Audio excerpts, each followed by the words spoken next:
podcast. I'm your host, Larry Ice. First off, we'd like to thank our sponsors, Poddex. Poddex are unique interview questions and episode starting prompts in the palm of your hand. So whether you're a new podcaster or existing broadcaster looking to grow your audience or get more engagement, you're going to want to check out poddex.com. Use code CinemaGold for 10% off your order. Thank you, and let's get on with the show. Today we're introducing our new series called Cinema Rewind, or Classic Rewind. My bad. And today we're diving into the review of Gone Girl by David Fincher. In many respects, Gone Girl is a story about narratives.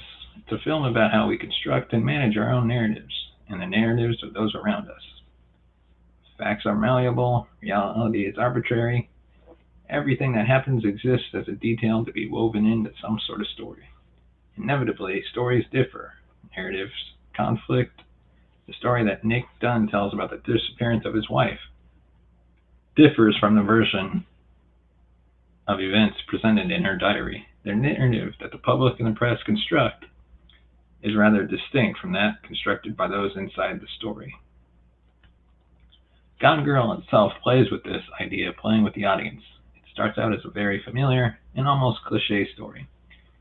Nick Dunne was trapped in a loveless marriage. His wife disappears. People begin to suspect that perhaps Dunne had something to do in the disappearance. Even the audience isn't entirely sure what to make of Nick as the details add up against him. The closer we look, the more flaws begin to appear, the more evidence seems to mount. And then the story changes. Gone Girl pulls the rug out from underneath the audience, becoming something radically different and almost surreal. It's a dazzling, brilliant, crazy, ambitious, and ingenious. Gone Girl is a startling, confident, twisty film that plays with the audience with a macabre glee that is contagious. The idea of stories recurs throughout Gone Girl. Both Nick and Amy are writers. Amy wrote magazine advice columns, while Nick wrote for men's magazines. In both cases, they are writers who tend to embellish and manipulate real life, offering readers an idealized narrative of life itself, promising to give a story a happy ending, or to impose structure or something as chaotic as day-to-day existence. When both are made redundant during the recession, they remain writers, although they begin to write for one another. Nick casts Amy as the shrewdish and controlling wife. At one point, he reflects that she tries to stage manage him. In contrast, Amy tries to rewrite Nick's own life to make him a better person, to change who he is. In both cases, Nick and Amy Dunne impose their own narrative onto reality. Given that the film opens with Amy's disappearance, the film spends considerable time poring over her diary. It is very clearly and very consciously an attempt to structure her own life. She casts her first meeting with Nick as something of a romantic fairy tale. They even kiss in the middle of a sugar storm. The film suggests that Amy's narrative may not be entirely reliable, that her story may be a curious blend of reality and fiction. And that certainly isn't compatible with Nick's vision of their narrative. Then again, Amy has a lot of experience with this. Nick suggests that Amy's childhood was plagiarized by her parents, who made millions off a series of children's books about a barely fictionalized Amazing Amy. Amy herself counters that her parents simply improved on her childhood, documenting their own idealized narrative of a young girl who managed to measure up to every one of their expectations. That this narrative did not match reality was incidental. It's very hard to talk about Gone Girl without saying too much. There is a discussion to be had about spoiler culture and how much it is appropriate to reveal in a review of a film.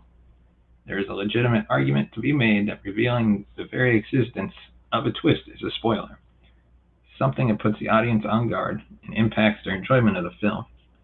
At the same time, there are films that it is impossible to discuss without alluding in terms of no matter how vague to the twist. Gone Girl is such a film. For its first hour, it's a well-constructed mystery thriller. It is written in very broad terms, and Fincher's direction is as stylish and confident as ever. But there is something very familiar about it. It is easy enough to check off the familiar plot elements as they arise. The marriage between Nick and Amy Dunne was under pressure. She was wealthier than he was. There are questions of infidelity. The police just need to find a body. However, an hour into the movie, everything changes. It isn't just a key plot reveal that changes the nature of the film. It's very clear shift in tone and style. Gone Girl begins as one kind of story, before returning into another type of film. The threads, thematic, and plot carry over, but the emphasis changes. Gone Girl never stops being a tale of an unhappy marriage under pressure. It just transfers from Kramer versus Kramer into a War of the Roses. It is a change that induces whiplash. It happens so quickly and so bluntly that it catches the audience off guard. We thought we knew what story this was, but then the film starts telling another story. It is clever and twisty setup, but it is also a trick. This is cinematic sleight of hand. It is a brave shift, but it is one that relies on everybody involved to carry it off. Gone Girl is a film that relies very heavily on its director and its cast to carry it. It should be no surprise that David Fincher pulls it off. Gone Girl is a film that lives or dies by Fincher's ability to bring the audience along. And his technically precise and somewhat detached style helps keep the distance necessary for Gone Girl to pull the big switcheroo. His handling of the early mystery elements is meticulous and stylish and careful enough to it works, but never so invested that the audience becomes too attached. To be fair, there is a sense that this is more of an exercise in form for Fincher. Gone Girl is a very clever narrative experiment, a fine showcase for the director's talent and skills. In this respect, it almost feels like a more ambitious and accomplished companion piece to Fincher's lighter films like The Girl with the Dragon Tattoo or The Game, rather than his more weighty or substantial work. Gone Girl is playful and well constructed, but its nature as a story about stories, paired with Fincher's clinical style, enforces a distance that makes it feel a little clinical in places. Still, this is a minor complaint. Gone Girl is elevated by its ensemble. Ben Affleck is perfectly cast as Nick, the so charming it is very hard not to hate him protagonist who seems perfect on paper, but almost a little too perfect. Rosamund Pike is a revelation as Amy, the wife who quickly finds herself canonized by the media and public.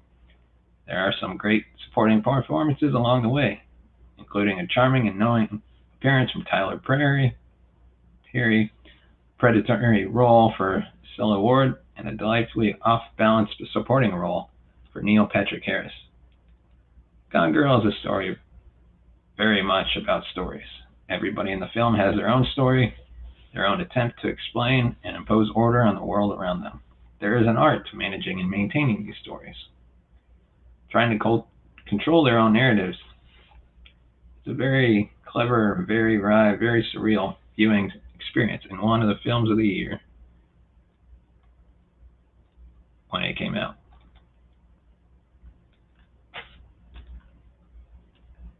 Thank you for tuning into this episode of the Cinema Gold podcast. Join us next week as we review another classic film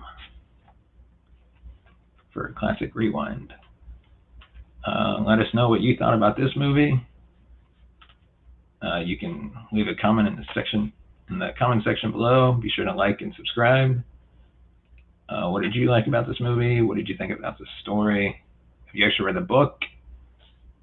And do you actually know what true crime case this is actually kind of related to? Let us know on Twitter at CinemaGold2. You can also support the show and podcast by buying us a coffee at buymeacoffee.com/cinemagold. Thank you, and I'll see you next week.